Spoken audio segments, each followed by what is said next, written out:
a fire company or a cricket club? Would the northern states help defend the southern against a slave uprising?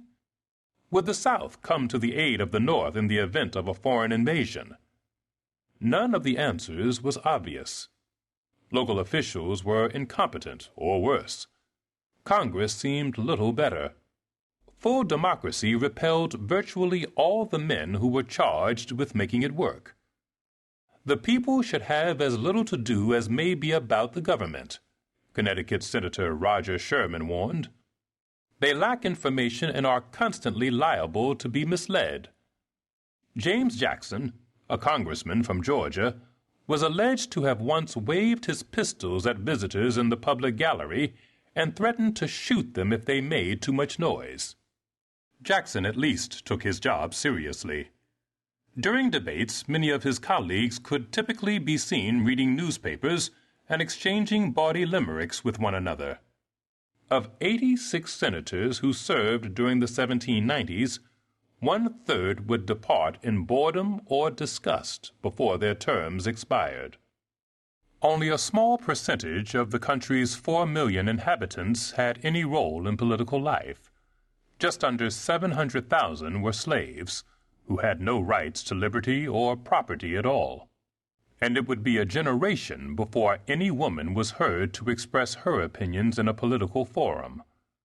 About half of all free white men were disenfranchised by property qualifications, and many others lived too far from polling places to actually vote. In the elections to select delegates to the state conventions that debated ratification of the Constitution, only about 160,000 people had voted, just 1/25 of the population. Rules for participation in government varied widely from state to state. In Pennsylvania, all taxpayers were eligible to hold office. In Virginia, the requirement was ownership of at least 25 acres of improved land. And in South Carolina, candidates had to prove that they were worth a minimum of $8,500 to stand for a seat. In some states, presidential electors were selected by popular vote. In others, by the state legislature, and in at least one, New Jersey, by the governor and his cabinet. Inside Congress and out, there was a pervasive sense of anxiety that at any moment the whole jerry-built system might break down and shatter. The threat of rebellion and coups was in the air. Everyone remembered how, in June 1783, 400 soldiers with fixed bayonets had mobbed Pennsylvania Governing Council at Independence Hall in Philadelphia, in a dispute with the state over unpaid wages, and how the National Congress, gathered in the chamber below, had ignominiously stalked off to New Jersey. Debtors burned courthouses in Virginia. In Massachusetts, Revolutionary War veterans, embittered by high taxes and oligarchic rule, had taken up arms against the government and were barely prevented from seizing the arsenal at Springfield by an army of hastily assembled militia.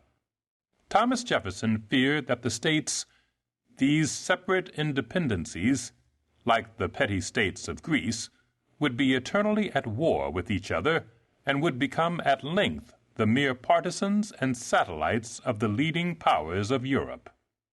Then there was the question of the capital.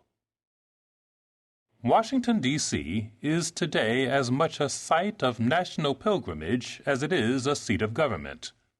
For school children disembarking by the hundreds of thousands each year along the Mall, and for millions of other Americans and foreign visitors, to travel to Washington is to seek some kind of communion with the secular civic religion that is embodied in its temple-like buildings and the democratic institutions they enshrine.